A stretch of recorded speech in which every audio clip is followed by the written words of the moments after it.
साथियों, आप सभी का स्वागत है। आशा है कि सभी लोग स्वस्थ होंगे, मस्त होंगे। आइए हम आज की हमारी सर्वनाम की क्लास फर्स्ट है।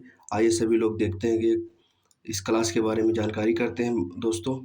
चलिए शुरू करते हैं। सर्वनाम सर्वनाम सर्वनाम सर्वनाम की फर्स्ट क्लास है मेरे भाई। और चलिए देखते हैं। रुकिए 1 मिनट, हम पेन का साइज ले लें। ये हो गया, ठीक है। हाँ ठीक है, अब सही। सर्वनाम विकारी शब्द है जिनमें परिवर्तन नहीं किया जा सकता है। विकारी का मतलब परिवर्तन नहीं होता, ठीक है। चलिए आगे बढ़ते हैं। सर्वनाम कितने प्रकार के सर्वनाम? पुरुषवाचक सर्वनाम होता है, निजवाचक सर्वनाम होता है, निश्चयवाचक सर्वनाम होता है, अनिश्चयवाचक सर्वनाम होता है, संबंधवाचक सर्वनाम होता है और प्रश्नवाचक सर्वनाम होता है। और इसमें देख लीजिए कौन कैसे क्या होता है। जैसे निजवाचक में कौन कौन से? आप, अपने आप, स्वयं, खुद, ठीक है। और निश्चित में होता है, निश्चित में क्या होता है? यह वह होता है। अनिश्चित में होता है अनिश्चित सर्वनाम, कोई आ रहा है, कुछ कुछ, ये इस प्रकार के शब्द होते हैं, ठीक है। और जो संबंध होते हैं, संबंध में जो, सो, जिसकी, उसकी, ठीक है। और प्रश्नवाचक में कब, कौन, क्या, कैसे, ठीक है, इस प्रकार के शब्द होते हैं। और हमारा जो अब आगे पढ़ेंगे, ये हमारा मुख्य है जो प्रश्नवाचक सर्वनाम के कितने भेद होते हैं? प्रश्नवाचक के कितने भेद होते हैं? प्रश्नवाचक के कितने भेद होते हैं? भेद भेद तो इसके 3 भेद होते हैं। कितने? 3 भेद होते हैं। 3 भेद मेरे भाई। कितने? 3 भेद होते हैं। कौन कौन से? एक होता उत्तम, एक होता मध्यम, एक होता अन्य। उत्तम में मैं, हम होता है, और मध्यम में तू, तुम, आप होता है। अन्य में ये वे होते हैं, ठीक। अन्य में क्या होता है? ये वे होते हैं, ठीक है। चलिए आगे बढ़ते हैं। सर्वनाम की परिभाषा। सर्वनाम की दोस्तों परिभाषा में क्या लिखा है देख लीजिए। परिभाषा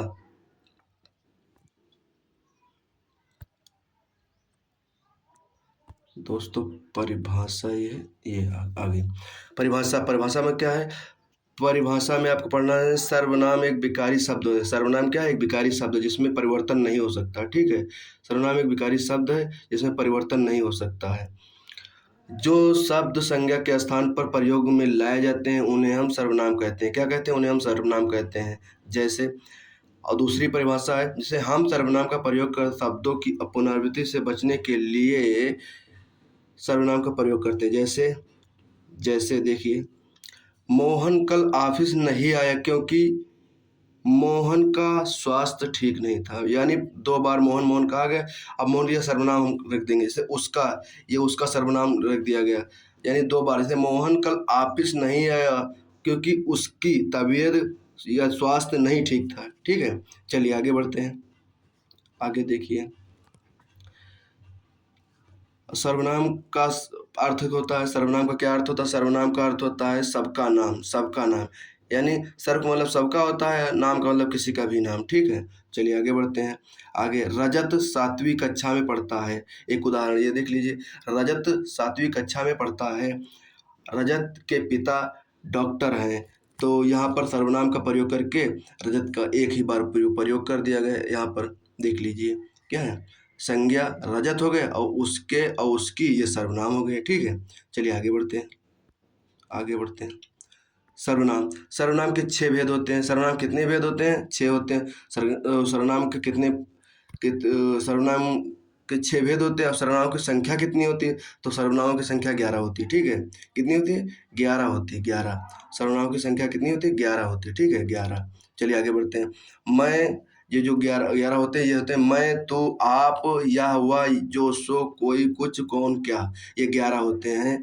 ये सर्वनामों की संख्या होती है, ठीक है। और जो सर्वनाम के कुल भेद कितने होते हैं? तो कुल भेद 6 होते हैं। कितने भेद होते हैं? 6 भेद होते हैं। 6 भेद होते हैं। 6 भेद होते हैं, ठीक है। चलिए आगे बढ़िए। डॉक्टर दिमशिस्त ने संयुक्त सर्वनाम माना है। संयुक्त सर्वनाम किससे कौन कौन? कुछ न कुछ, कुछ न कुछ, कोई न कोई, कोई न कोई, कोई न कोई। और इसमें जैसे अब सर्वनाम सर्वनाम संख्या 1 आ जाती है। सर्वनाम संख्या 1, पुरुषवाचक सर्वनाम। जो सर्वनाम स्त्री या पुरुष के बदले आते हैं वो ये परिभाषा हो गई। और दूसरी परिभाषा हमारी है बोलने वाले वक्ता या लिखने वाले लेखक या पढ़ने वाले पाठक या किसी अन्य व्यक्ति के लिए जिन सर्वनामों का प्रयोग करते हैं उन्हें हम पुरुषवाचक सर्वनाम कहते हैं। ठीक है, समझ गए ना आप लोग। चलिए आगे बढ़ते हैं। सर्वनाम कहते हैं और इसके 3 भेद होते हैं। इसके 3 भेद होते हैं। पुरुषवाचक सर्वनाम के कितने भेद? 3 भेद होते हैं। चलिए देख लेते हैं हम एक-एक करके। इस जो पहला पुरुष है, उत्तम पुरुषवाचक सर्वनाम। उत्तम पुरुषवाचक सर्वनाम वक्ता बोलने वाला या लेखक लिखने वाला अपने से संबंध रखने वाले के लिए जिन सर्वनामों का प्रयोग करते हैं उन्हें हम उत्तम पुरुष सर्वनाम कहते हैं। उत्तम पुरुषवाचक सर्वनाम कहते हैं। इसमें जो उत्तम पुरुषवाचक सर्वनाम में होते हैं मैं और हम होते हैं। ठीक, उदाहरण के लिए देखिएगा। उदाहरण के लिए हम पिकनिक पर जाएंगे। मैं लिखता हूँ हमारा देश महान है। हम कल बाजार गए थे। मुझको काम करना है। ठीक है, ये सब होते हैं। चलिए आगे बढ़ते हैं। ये एक और उदाहरण थोड़े हमारे हैं। मुझसे गलती हो गई। मैं उत्तर प्रदेश में दरोगा बनूंगा या बनूंगी। मैं रोता हूँ। मैं सोता हूँ। ठीक है, या मैं पढ़ता हूँ। ठीक है, आगे चलिए। मध्यम पुरुष सर्वनाम है। मध्यम पुरुष सर्वनाम में होता है जैसे श्रोता या पाठक के लिए जिन सर्वनामों का प्रयोग होता है उन्हें हम मध्यम पुरुषवाचक सर्वनाम कहते हैं। ठीक है, कौन कौन से होते हैं देख लीजिए। तू, तुम, आप। ठीक है, कौन सा? तू, तुम, आप। उदाहरण में तू भी पढ़ ले। तू कम बोला करो। तुमको यह काम करना है। आपका सहयोग सराहनीय है। आप नाश्ता कर लीजिए। तुम अच्छी हिंदी बोलते हो।